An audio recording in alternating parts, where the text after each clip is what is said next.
Mama, kumekucha. Kumekucha. Nini tena? Toba. Lisa, ujambo? Sijambo. Au jambo namkie? Sijambo, shikamoo. Kama mtu vile. Au ndio yule asimanga mama yako mdogo. Ujambo? Kwema. Za siku? Nzuri. Hata mimi napitaga pale kwenu. Mambo yanasemaje? Vipi kilimo na biashara? Wewe Steve. Mbona salamu nyingi sana? Unataka mandazi? Yaani unazunguka nyoka, yaani nyooka. Eti sijui sasa hizi sijui. Jamani, au unataka mandazi? Kama unataka mandazi, aya mabaka nene pale. Yule pale dada, kamwambie naomba mandazi. Hapa mabaya haya. Hapo wewe dogo, mbona unajikuta kila kitu unajua? Hujawahi kupigwa wewe. Sasa ona, ushamkosesha hela mama yako mdogo. Kujikuta unajua wakati hakuna kitu chochote unajua wewe.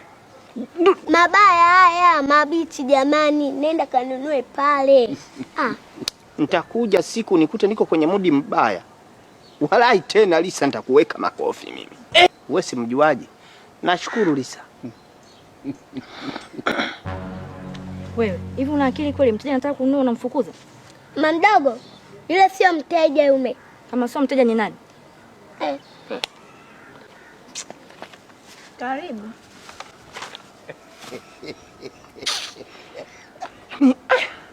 Asio mtoto kajua kunitoa kwenye mudi huyu. Mtoto gani?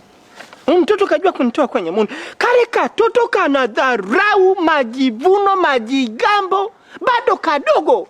Unaringia huwa unene. Puto wewe. Karibu, mfungie mangapi? Mtoto kataka kunitoa machozi eti. Na unamsikiza hata mtoto. Tu mzima unamsikiza mtoto. Na namba ya Nida. Namba ya Nida kazi gani? Nataka mandazi 3. Jumanne haifiki nakupa hela yako. Wewe, mtoka hapa, mimi sija kukopesha. Kumbe na wewe ni wale. Nitakuitia mwezi sasa hivi. Endelee. Mandazi nayo ni ya kumsimangia mtu. Eti Pakome. Wewe, tusizoeane. Pakome bibi yako. Kweli? Wewe naye kazidi uloho huyo. Uloho gani na wewe? Nataka nikukopeshe. Ila sasa ni ya kurudisha kariba kidogo tu. Shingapi kwa shingapi? Nakupa 5,000 unirudishie 30,000. Sawa? Unirudishie 30,000 sawa? Hiyo ni kausha damu.